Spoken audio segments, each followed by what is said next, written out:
오늘은 드디어 이제 9장으로 넘어가도록 하겠습니다. 느헤미야서 9장 1절 한 절만 보시겠습니다. 자, 함께 읽겠습니다. 시작. 그달 29날에 이스라엘 자손이 다 모여 금식하며 붉은 베옷을 입고. 자, 느헤미야서가 참 짧은 장인데 우리가 여기서 이렇게 빨리 끝내지 못하고 이렇게 머뭇거리는 그 이유는 너무나도 많은 제 음성이 또 주님의 뜻을 파악할 수 있는 그런 문체들이 있기 때문에 이렇게 참 시간이 걸리는 것이 아닌가. 그러면서도 또 참 다행스럽다. 그 섬세한 주님의 음성을 단어 하나를 통해서, 문장 하나를 통해서 이렇게 볼 수 있다는 것이 참 감사하다 생각합니다. 느헤미야서는 13장까지 나와 있습니다. 네, 이제 오늘 이제 9장인데 오늘 이 모든 말씀을 나누기 전에 지난날에 있었던 이 느헤미야의 시작과 이 느헤미야의 진행 방향을 다시 한번 정리하는 시간을 좀 갖도록 하겠습니다. 이스라엘이 바사, 즉 오늘날 말은 페르시아의 지배와 통치를 받고 있던 그런 시절이었었어요. 포로가 되어서 이 페르시아 땅으로 끌려간 백성들 중에서 많은 사람들이 고초를 겪고 수난을 겪고 정말 고생한 그런 70년 동안의 그 시간이었는데, 그 중에 군계 일학적인 어떤 하나의 어떤 사람이 있었다면 그는 느헤미야였었습니다. 왕이 살고 있는 수상궁에 살면서 왕의 비서실장 또는 뭐라 그러나 경호실장 정도로 될까요? 그 정도의 직분을 갖고서 정말 남들이 보기에 부러운 어떤 그런 모습으로 인생을 살았는데, 어느 날 고향 나라를 다녀온 그 동생 하나니가 고향 땅에 있는 비참한 상황을 알려줄 때 충격을 받았어요. 예루살렘 성은 다 불타고 그 모든 성벽은 다 무너지고 초토화된 그런 상태다. 이 이야기를 듣고서 그는 비탄에 잠겨서 며칠 동안 눈물로 기도하며 금식하며 몸부림치면서 가슴 아파서 흐느껴 울었습니다.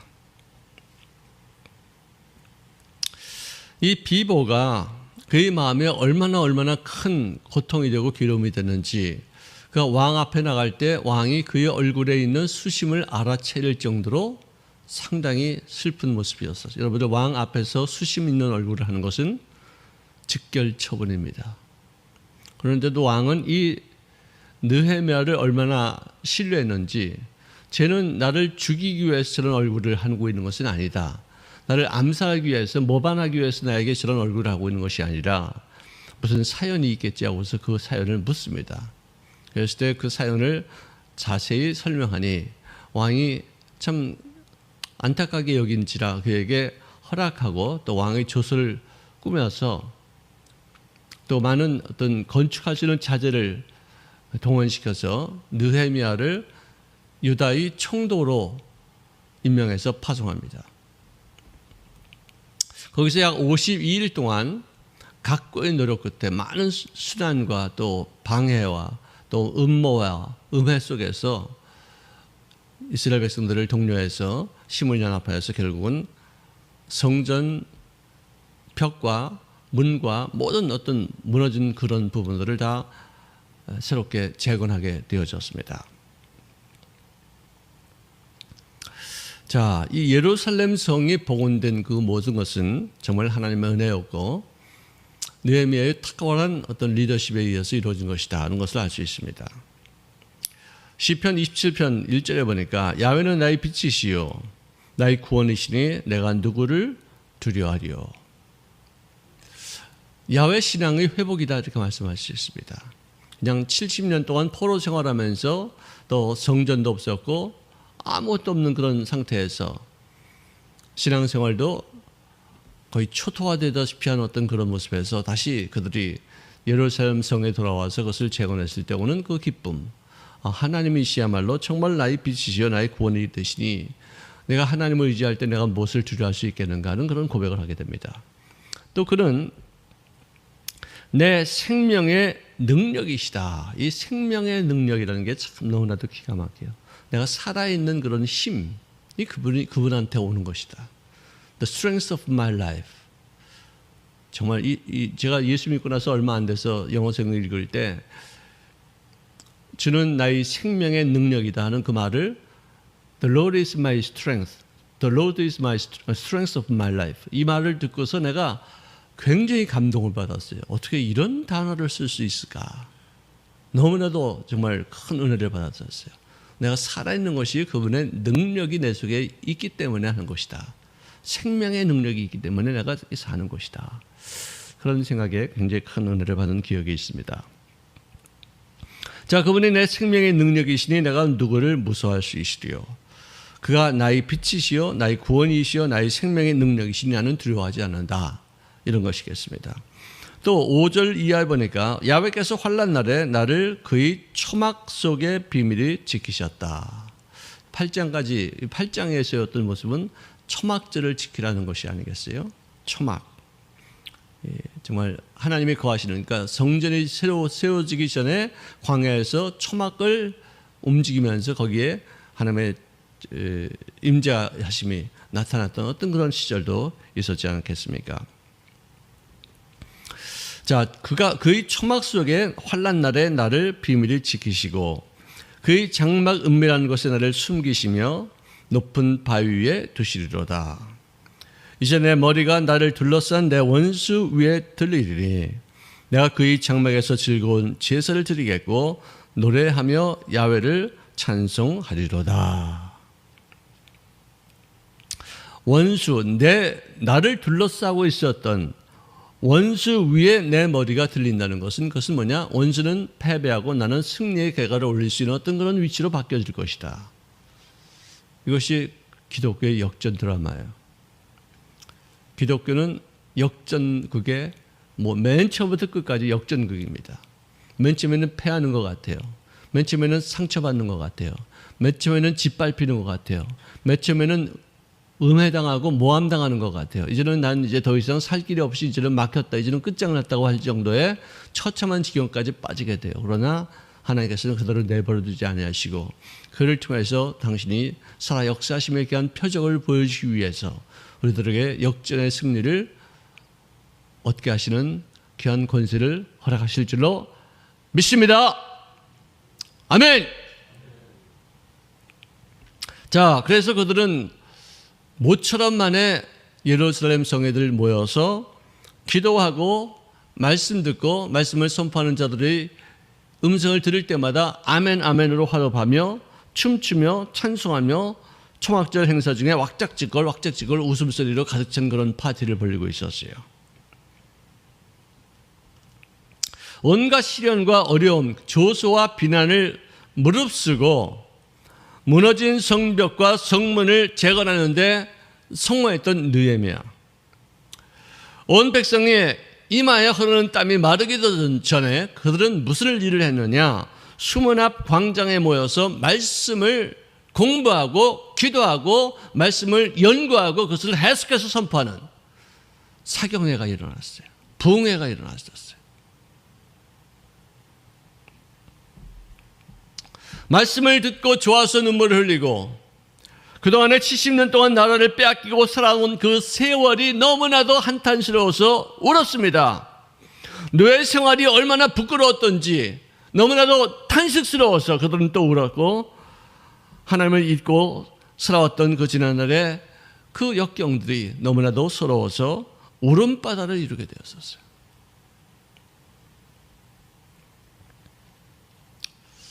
여기를 예배를 드릴 수 있다는 것은 이것은 특권이에요. 우리는 이것에 대해서 우리가 그렇게 감사한 적이 없었어요.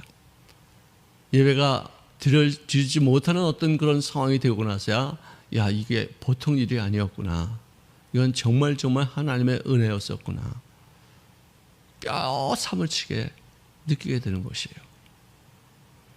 참한 거 하나도 참새 한 마리까지도 땅에 떨어지는 것이 하나님의 허락에 의해서 이루어지는 것이라고 했는데 우리는 그저 당연한 것으로만 여겼어요. 여러분들 감사의 반대는 뭐냐? 당연한 것으로 여기는 것이래요. 불평이 아니래요. 원망 불평한 것은 깨달을 수 있는데 당연한 것은 지가 깨닫지를 못해요.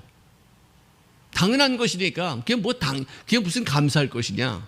원망 불평하는 것은 이거 그렇게 하면 안 되겠다 해서 깨우쳐서 하나님 앞에 다시 돌이켜서 감사할 수 있겠지만 당연한 것인데 이게 무슨 감사할 거리냐 그러지만 사실 따지고 보니까 이것이 정말 감사할 거리라는 것이 요즘 와서 우리가 이런 삶을 살면서 깨닫게 되는 거 아니겠어요? 평상시에 범사에 감사하라. 잠깐만 이래. 여러분들 제가 느낀 것이 뭐냐. 우리 인생을 살면서 네잎 클로바, 그죠? 행운이죠, 행운. 상징하는 것이. 발견하기 힘들어요. 한참 찾아야지 겨우 하나 찾아낼까 말까 그래요. 네잎 클로바만 우리가 찾았어요. 근데 이 세잎 클로바는 꽃말이 뭐냐? 행복이래요, 행복. 그렇게 많은 행복이 있는데도 모르고 네잎 클로바, 행운이 어디 있는가? 그것만 들이부터 찾고 짜릿한 것만 이렇게 찾았지 평상시에 이 세잎 클로버가 이렇게 많이 나의 생활 속에 이렇게 많은 행복이 있다는 것을 깨닫지 못하고 있었다는 거예요. 실업 신화에 보면은 불을 훔친 그 신을 징벌하기 위해서 행복을 어디다가 숨겨놔야 되겠는데 어디다가 숨겨놓을까? 아무리 숨겨놓을 때를 찾아봐도 인간은 영악해서 그걸 다 찾아서 누리게 될 것이다 싶어가지고 그것이 이 가슴 속에도 숨겨놨다는 거예요. 그러니까 여기 있는지 행복이 여기 있는지를 모르고 온 사방을 돌아다니면서 찾고 다니는 그 인간의 모습이라는 거예요. 세잎 클로버가 그렇게 많이 있는데도 모르고 그걸 행복으로 여기지 못한 채 늘 불행하게 여기고 탄식하고 실망하고 좌절했다는 거죠. 불평하고 감사한 줄 모르고 당연한 것을 여기고 그 당연한 것이 빼앗겼을 때 그 당연한 것을 우리가 잃었을 때 당연한 것 그조차도 우리가 그것을 행하지 못할 때 그때서야 뒤늦게나마 깨닫게 되는 그런 어리석은 인생들을 볼 때 정말 한탄하는 것이죠. 탄식하는 것이죠.